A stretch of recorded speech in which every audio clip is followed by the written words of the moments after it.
One of the things that I would like to say is that we are in a global drumbeat right at the moment talking about climate change and global warming. One of the things that is affected by climate change is agriculture. But some of what we are seeing is man-made, but man-made in a different way than you may guess. Weather modification programs, experimental ones done by private companies, done by the United States government, done by states across the United States, are underway. There's more than 50 of them in operation across the United States. All of these impact agriculture because they change the microclimates needed for agriculture to survive. None of these programs that I know of today, and this is all public record, are available at any time with oversight, agricultural oversight or public oversight. These programs impact agriculture, and there are programs around the world. International corporations are modifying our weather all the time, and they're modifying it in ways that cover thousands and thousands of square miles. Most of it is chemically altered, so that what happens is that we are putting chemicals, ground-based chemicals that are shot into the air, or chemicals coming from airplanes that change and modify our weather. So one of the things that I'm concerned about and that we need to address in the future is how these programs are impacting microclimates needed for our crops to survive and needed for pollination. If we change the growing season, the pollinators may not survive, and also our crops, our flowers, and our tree crops may not get the pollination needed. So one of my areas is looking at this situation to see if we can begin to put under control experimental and other types of weather modification programs. The other issue is that a lot of times we're talking about mitigation for climate change. It's rather an undefined term at this period of time. And so what happens is that many times we're talking about artificially putting chemicals like sulfur or particulates into the atmosphere in what they call geo-engineering schemes to reduce and help the planet, supposedly, but help the planet to not go through such a tremendous global climate change and to mitigate global warming. However, the incidence of putting chemicals into our atmosphere is going to change and impact agricultural crop production. And if you take and you put up into our skies chemicals to reduce the amount of sunlight reaching the earth, you are going to begin to reduce crop production. Studies at the University of Illinois on corn crop production show reductions. Without the process of photosynthesis, whereby plants from direct sunlight gain the energy to grow, to produce crops, we are going to find ourselves, if we mitigate in that direction, impacting the crop production not only here in the United States, but worldwide.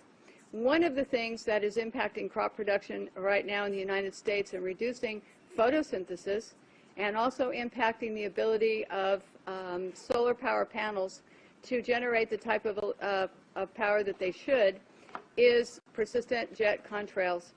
NASA talks about persistent jet contrails as exacerbating global warming because they trap warmth in the atmosphere when they produce cirrus and man-made clouds. NASA also talks about that these aircraft leaving persistent contrails are changing our climate. And when they change our climate to the degree that one jet can leave a persistent jet contrail, which will spread across our skies from what this picture up here on my left on the screen looks like, which is a trail left by a jet, that trail can expand to 4,000 kilometers and last for 20 hours. This was unheard of in the early 60s and the 70s, and it wasn't until the late 1980s that there was a change and we started to have persistent jet contrails that persist. NASA studies show that part of our global warming problem could be attributed to these types of contrails and the jets that leave them. So one of the issues as we go through is, how do you like your skies, natural or man-made? And right now we are making man-made clouds, and this is trapping warmth in our atmosphere.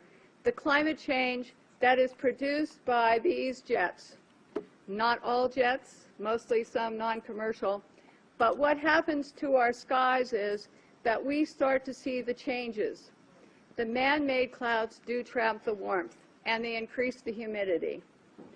This allows for pests to proliferate, diseases, molds, mildews, funguses, and viruses. This is a man-made cloud, ladies and gentlemen, and these pictures I took myself over Northern California, and this is a burst. This is where a jet left a huge plume, and then this turned in at the end of it to a burst, and this is not normal, never seen before in our county historically, and I was born and raised there. This is another picture showing the jet trail just before the burst. This is our skies, and I want you to know that what you're seeing now, a lot of times many scientists know, especially at NASA and in other areas, that the skies that we're seeing are not normal cloud formations. These are man-made. And what happens as we reduce the amount of sunlight in a form of global dimming, we reduce the solar power with these type of clouds, and we reduce photosynthesis, which is going to impact agriculture. The pictures look odd. The formations don't look like normal clouds that people have seen before historically. This is another type of man-made cloud, and what we have done and what you're seeing here is we have the photographs from the times that the jet leaves the first trail as a thin, spindly trail to where they form into these different types of cloud formations. All of you can start looking up and seeing this. What happens is that there are experiments, and there's a color, you can see some color in this photograph. And part of what we're doing also is we're sending up canisters. The United States government, NASA, the U.S. Air Force, is sending up canisters into the atmosphere filled with chemicals to modify and experiment with our ionosphere. And when we modify and experiment with our ionosphere up here, we create experiments which they can see through these persistent jet contrails as they stay in the sky for long periods of time, and they can watch the experiments. The type of chemicals they are using are aluminum, barium, strontium, and these canisters are sent up on rockets, and what they do is they superheat the canisters to create experiments in our atmosphere. The experiments can give you colorful auroras, which they talk about as being wonderful. Many times people think that the auroras in Alaska and the ones we see are normal, but there's beginning to be more and more seen across the United States and elsewhere where aluminum, trimethyl aluminum experiments to make clouds are beginning to impact us. The reason I am concerned for agriculture is that none of these experiments have any public oversight nor agricultural oversight. Our drinking water is impacted because the chemicals are now beginning to show up in our drinking water. In California, the State Department of Health drinking water tests were examined between 1970 and this year, and we found unusual spiking in barium, aluminum, strontium, magnesium, calcium, manganese, and all of these spiked at the same time in various drinking water supplies across the state of California and also in Arizona. So what's happening with these atmospheric tests is that aluminum, as one example, gets into, with increased pollution and acid rain, gets into the root systems of our crop trees and our trees, and it looks like the trees are dying of drought, but they're not. What happens is that the root systems can no longer absorb the water and the nutrients needed to survive. Many of our forests in Redding, California and other areas are dying. The oak trees, the redwood trees, the Douglas fir, across the United States, many areas. We believe that these trees are impacted because they cannot absorb enough water because aluminum is going into their root systems. Also, molds, mildew, and fungus from warmer temperatures produced by persistent jet contrails are also allowing pests and molds to proliferate, also impacting tree health and crop health. The skies that you see up here, it is important to note, have a white haze to them. When crossing the United States 2 days ago, we saw this man-made produced haze all the way across the United States. There were a few real clouds. We saw the persistent jet contrails from the jet windows, and the skies in the white haze looked a lot like this. So one of the things that we need to really look at is that jet fuel emissions contaminate our air, much as automobile exhaust. They know from scientific studies back in the 1970s that They deplete beneficial ozone in the atmosphere by releasing nitric acid. So one of the things that we need to look at is the impact of just jet fuel and just the emissions from jets as well.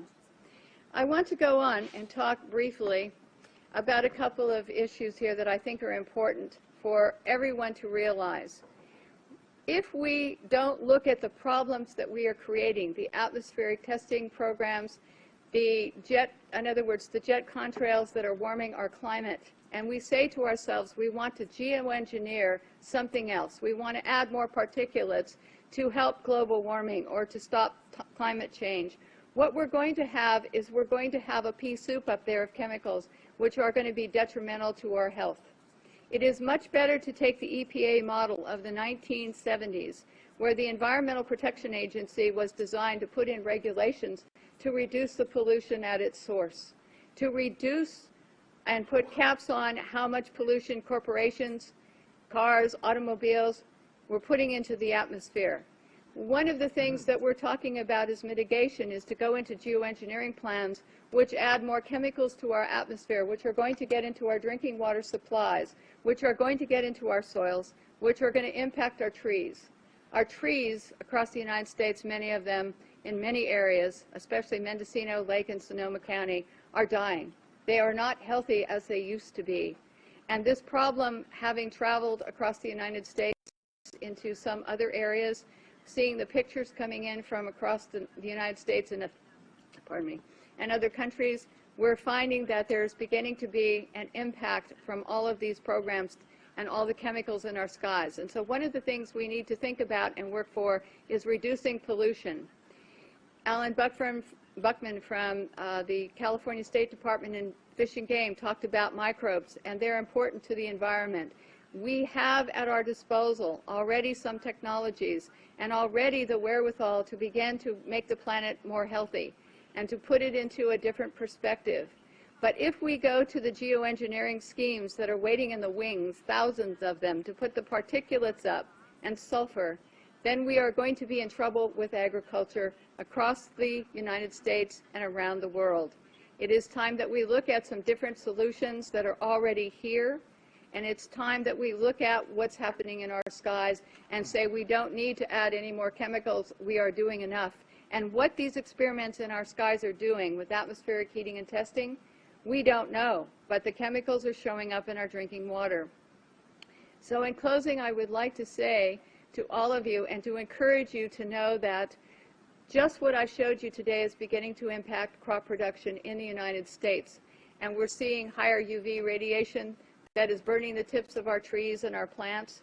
We see the molds and mildews growing here, and we see all of this, and we hope that all of you will consider before you think of mitigation and just go forward with some of the plans that are being sold to you as almost a cap-and-trade situation, where a corporation like Planktos decides to put iron dust into the Galapagos Islands area. This is a proposal, may have already started, and to create algae blooms. And yes, they're saying, yes, we're going to help the environment because we're going to create these algae blooms for more oxygen. But what happens is it's going to impact the marine life in those areas. As a geoengineering plan, it is going to be sold, the credits for this, the supposed benefits, is to be sold as credits to people who want to pollute more.